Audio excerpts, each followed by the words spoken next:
Hello friends, मेरा नाम राहुल है। आज से मैं 10th class subject math chapter त्रिकोणमिति का परिचय 8.1 का मैं बेसिक कराने वाला हूं। तो सभी स्टूडेंट इस बेसिक को देखना। 8.1 का बेसिक है, सारे क्वेश्चन इससे ही हल होंगे आपके। ठीक है, तो मेरी वीडियो को पूरा देखना, स्किप मत करना। वीडियो को लाइक शेयर कमेंट अवश्य करना। देखिए, सबसे पहला चैप्टर है आपका 8 चैप्टर है आपका त्रिकोणमिति का परिचय। तो आज हम इसका 8.1 का बेसिक कराने वाले हैं। तो सबसे पहले हम जान लेते हैं यहाँ पर त्रिकोणमितीय क्या होता है। तो देखिए, हम बताते हैं हम आपको। त्रि माने होता है तीन, कोण माने होता है आपका यहाँ पर कोण। ओके, और मितीय माने होता है मापन। तो बात आपके यहाँ तो समझ में आई। त्रि माने तीन, कोण माने कोण, मितीय माने मापन। यानी तीन कोणों का मापन ही क्या कहलाता है आपकी त्रिकोणमिति। अर्थात तीन कोणों के बारे में अध्ययन करना ही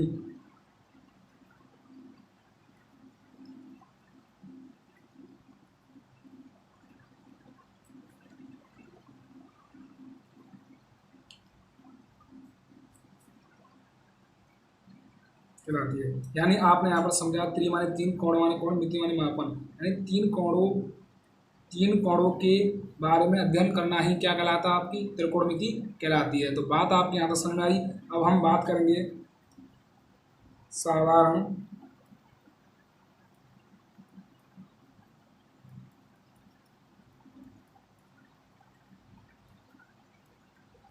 मितीय फलन। साधारण त्रिकोणमितीय फलन क्या होते हैं आपके? साधारण त्रिकोणमितीय फलन क्या होते हैं, तो उसके बारे में हम यहाँ पर चर्चा करने वाले हैं। देखिए, आप पहला होता है आपका साइन थीटा। क्या होता है? Sine theta. आपके अनुपाती हैं। दूसरा होता है आपका यहाँ पर कोस थीटा। तीसरा होता है आपका टेन थीटा। और चौथा होता है आपका यहाँ पर कॉट थीटा। पांचवा होता है आपका यहाँ पर सेक थीटा। और छठवां होता है आपका यहाँ पर कोसेक थीटा। तो बात आपके यहाँ समझ में आई। साधारण त्रिकोणमितीय फलन क्या होते हैं आपके? Sine theta, cos theta, tan theta, cot theta, sec theta और कोसेक थीटा। ठीक है, तो बात आपके यहाँ तक समझ में आई होगी। साधारण त्रिकोणमितीय फलन क्या होते हैं आपके? Sine theta, cos theta, tan theta, cot theta, sec theta और आपका कोसेक थीटा। तो देखिए, इससे हम आगे बढ़ते हैं और आपको आगे वाला बताते हैं। आगे इसकी क्या कौन सा बेस आएगा। देखिए, तो सबसे पहले हम आपको यहाँ पर कराने वाले हैं त्रिकोण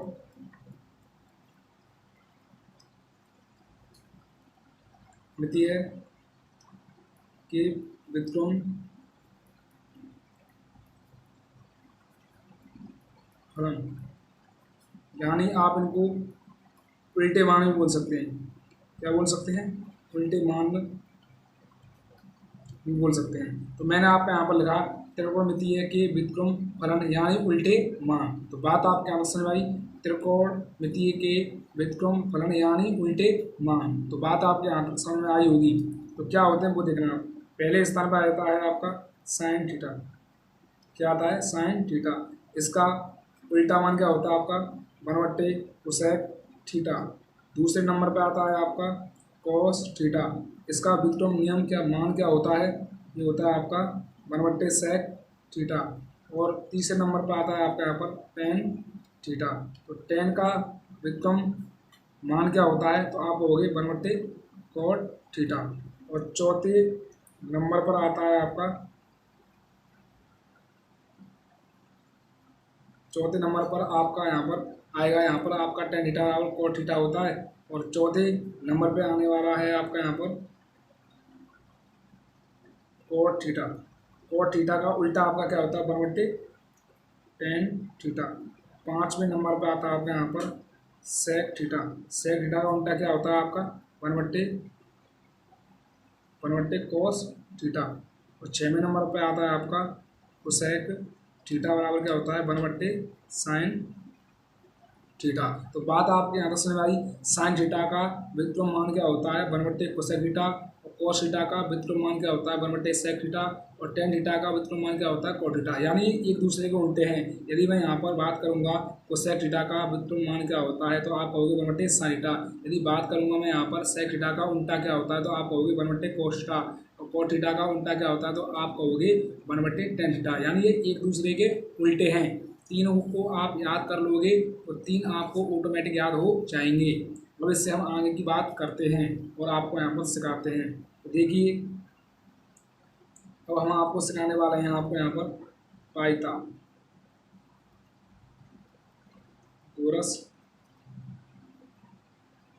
प्रमेय। तो पाइथागोरस प्रमेय क्या होती है वो आपको यहाँ पर देख लेना है। पाइथागोरस प्रमेय तो ये होती है आपकी यहाँ पर देखिए आप कर्ण का वर्ग बराबर होता है लंब का वर्ग प्लस आधार का वर्ग।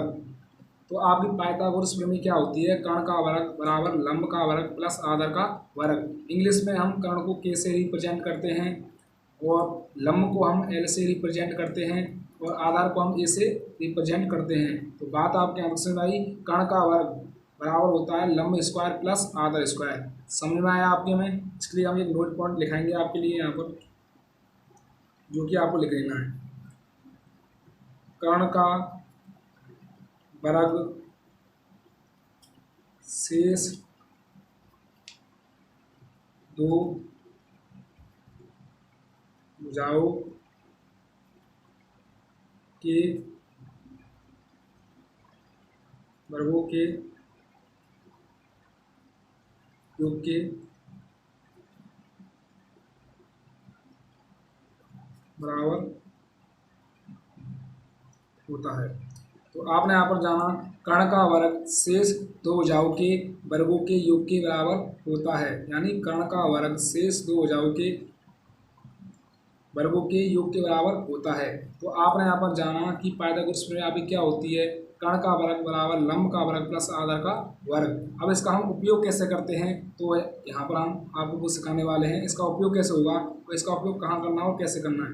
तो देखिए ये पाइथागोरस प्रमेय है आपकी ओनली सिर्फ समकोण त्रिभुजों पर ही लगेगी और किसी त्रिभुज पर ये नहीं लगेगी। समकोण त्रिभुज होगा तभी पाइथागोरस प्रमेय आपकी लगेगी। देखिए इसके लिए हम एक एग्जाम्पल लेते हैं आपके लिए। यह आपका कोई त्रिभुज है ए बी सी।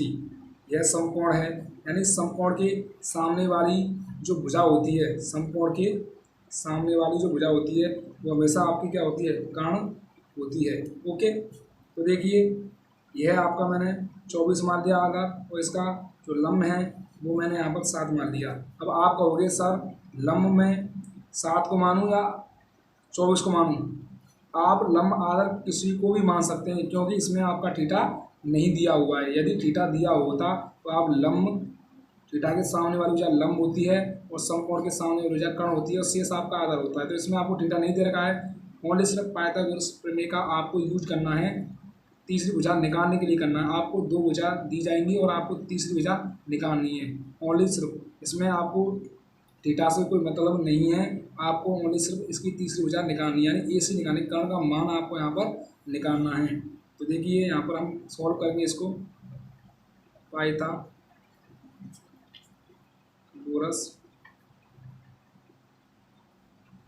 प्रमेय से। अब देखिए पाइथागोरस प्रमेय अभी क्या होती है कर्ण स्क्वायर बराबर लंब स्क्वायर प्लस आधार स्क्वायर। इसमें कर्ण का मान तो आपको पता है कि समकोण के सामने वाली भुजा क्या होती है आपकी कर्ण होती है। कर्ण का मान कितना है आपका AC। कर्ण का स्क्वायर है तो हम AC का भी स्क्वायर कर देंगे। लंब आप इसको मानो या इसको मानो कोई दिक्कत नहीं क्योंकि आपको थीटा तो दिया नहीं हुआ है। तो लंब अगर आप किसी को भी मान सकते हो। तो मैं यहाँ पर लंब आपका 7 मान रहा हूँ और यहाँ पर आधार आपको 24 मान लिया मैंने। ठीक है AC स्क्वायर बराबर 7 का वर्ग आपका 49 होता है प्लस 24 का वर्ग आपका 576 होता है आपका, ठीक है। अगर आप इन दोनों को ऐड करोगे तो आपको यहाँ पर मिल जाएगा 625। आप यहाँ से स्क्वायर को उठाओगे ना, इधर बराबर की उल्ली साइड भी भेजोगे तो ये रूट में आपका जाएगा, यानी AC बराबर आ जाएगा आपका रूट 625। अब देखो 625 को का वर्गमूल क्या होता है, तो आप सभी जानते हैं 25 होता है। 625 का वर्गमूल आपका 25 होता है। यदि आपको इसका वर्गमूल निकालना नहीं आता है तो आपको इसके हवाले गुणनखंड कर लेने हैं और दो दो के जोड़े बनते हैं वो बाहर निकलते हैं, जिसका नहीं बनता है वो रूट में कैद हो जाता है। तो देखिए 625 का वर्गमूल क्या होता है आपका 25 होता है। तो आपने यहाँ पर AC भुजा कितनी पाई 25, यानी कर्ण का मान आपने यहाँ पर 25 मान लिया। तो बात आपके यहाँ तक समझ आएगी, इसका आप स्क्रीनशॉट ले सकते हैं।